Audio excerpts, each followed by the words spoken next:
باهو په لاس ګوتمۍ په ګوته زرګره ټوله د یارۍ ته جوړه کړمه. باهوګان اکثره له سپینو زرو جوړ وي. دا د جونو او میرمنو د خوښې ګاڼه ده. له ډېرې پخوا زمانې نه یې میرمنې په لاس کې اچوي. دوه غټ بنګړي دي چې پخوانۍ میرمنې اوس هم په لاسوي.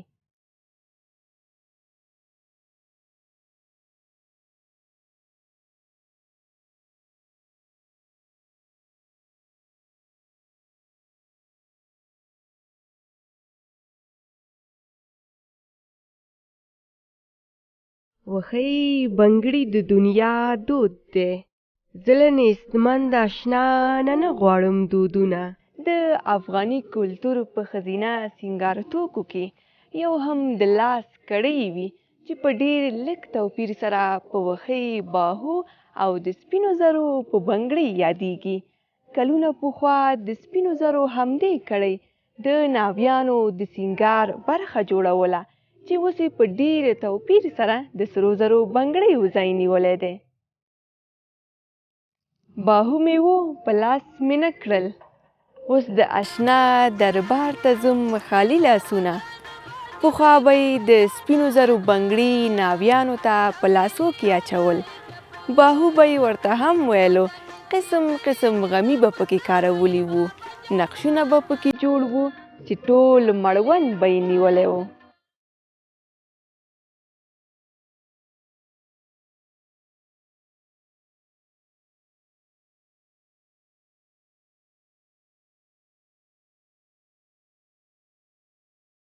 مامونۍ ګور نه ځواب وکړ. په صندوقچه کې مې باهو دی ورک بشینه. ځینو پیغلو ته چې د نیاګانو د وخته کومې کړۍ پاتې دي اوس یې په ځانګړو مراسمو کې له افغاني کالیو سره په لاس کې اچوي. یاده دې وي چې وښۍ، باهو او د لاس کړۍ چې پخوا به د سپینو زرو څخه جوړېدې اوس په تاریخي اثارو کې شمیرل کیږي. بنګړو ته شرنګ ورکړه راووځه، مور ته دې وایه چې خشاک راټولومه. باهو له سپینو زرو، سرو زرو او نورو فلزاتو څخه جوړیږي. باهو هم د بنګړیو په څیر په مړوند کې اچول کیږي، خو تر وښۍ پلن او دروند وي.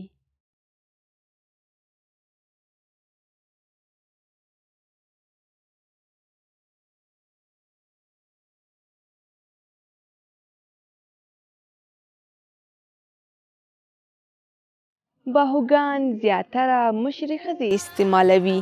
په مړوند کې یوازې یو باهو ځایږي، ځکه په همدا یو باهو مړوند ډکیږي، نو یو باهو مړوند ته بس دی.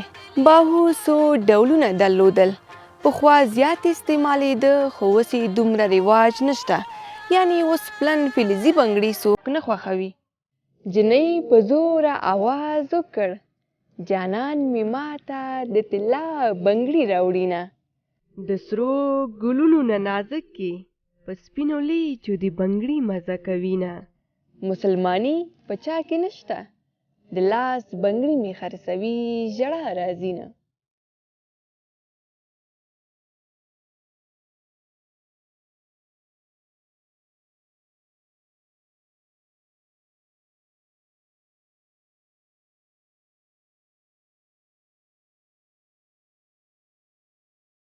خوشحال خان خټک باهو هم له یاده نه دی ویستلی او څو ځله یې په خپلو شعرونو کې یاد کړی دی.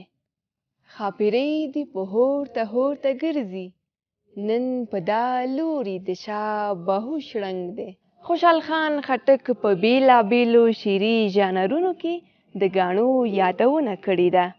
د یوې څلوریزې په یو بیت کې د باهو یادونه داسې کوي چې په مړوند یې باهو د خیال و، ګوتې د زرو غمی لال و. که برمند سر یا موی وي، یا یې ساق گردن باهو وي. که ویښته که یې باهو وي، که گردن وي که یې روی وي.